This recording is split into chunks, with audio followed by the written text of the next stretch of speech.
As far as the crimes they say I committed, I've been convicted of. I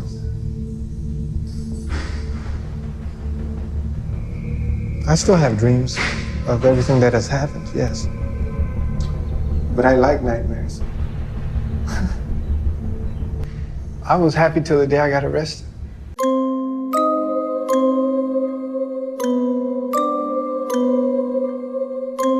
Once again, it's Murder and Mayhem Monday. Welcome back.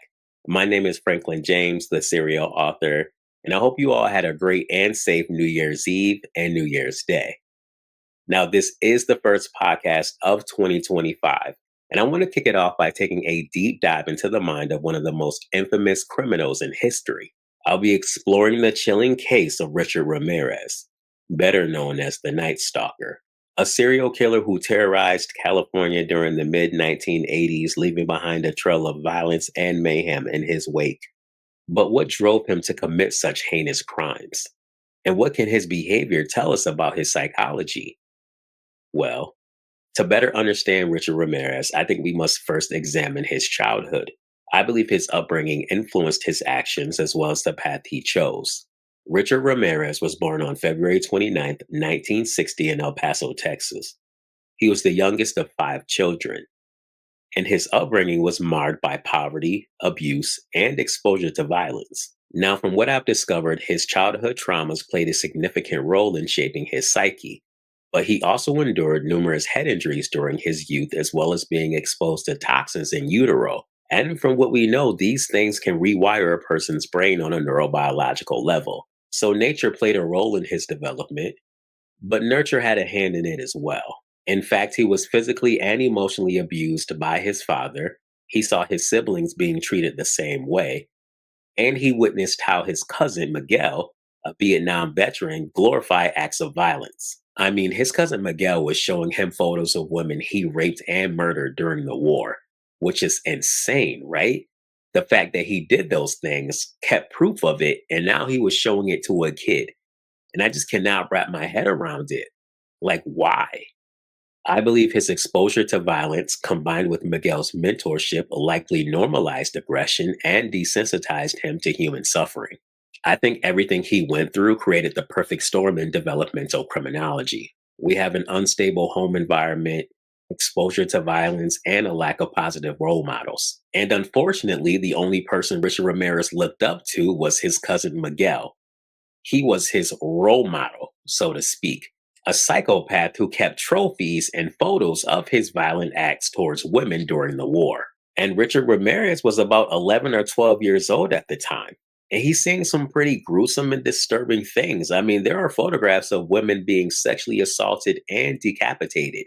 So naturally, these things are going to shape one's mindset when it comes to how they see the world. In fact, Richard Ramirez admitted that those photos excited him. He said he looked up to his cousin. He said his cousin used to say, "There's no thrill like a good kill." So yeah, we have a psychopath mentoring another psychopath. Now, what's even crazier is that his cousin Miguel killed his wife during a domestic dispute in front of Richard, shot his wife point blank in the head, and told Richard Ramirez not to say a word about it. And later, he admitted that he enjoyed seeing her being killed. And it's sad because Richard Ramirez was just an impressionable kid who was a loner looking for a connection, and unfortunately, he found the wrong one. And I'm not trying to justify his actions by any means, but I can certainly sympathize with the kid who grew up in that sort of environment. Now, by the time Richard Ramirez was an adult and moved to California, his fascination with violence evolved into something much darker. In fact, between 1984 and 1985, he committed a series of brutal murders, rapes, and burglaries. And his methods were erratic.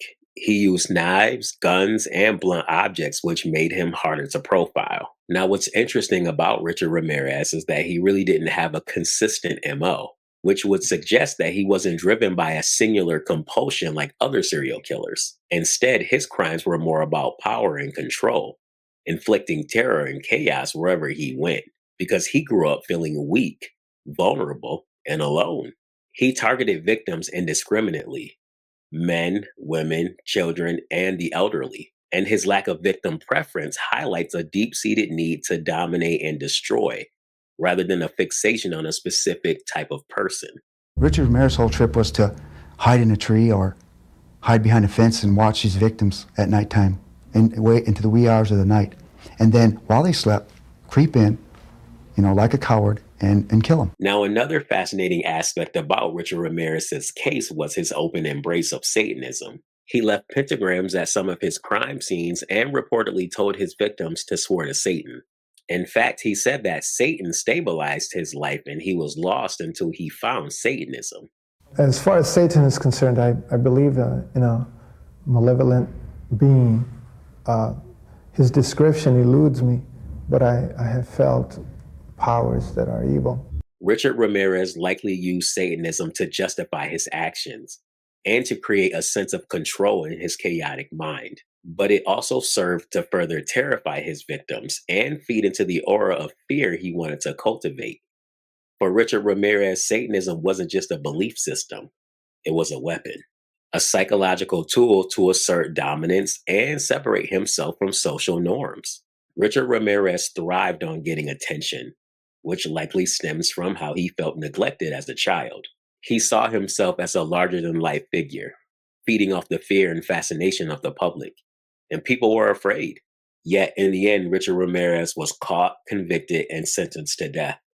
He actually died in 2013 while awaiting execution. Now, his case remains one of the most terrifying in U.S. history, but not solely because of his heinous crimes. It was because of what he represented. A predator who struck at random, leaving an entire city paralyzed in fear. A man who was dubbed the Nightstalker.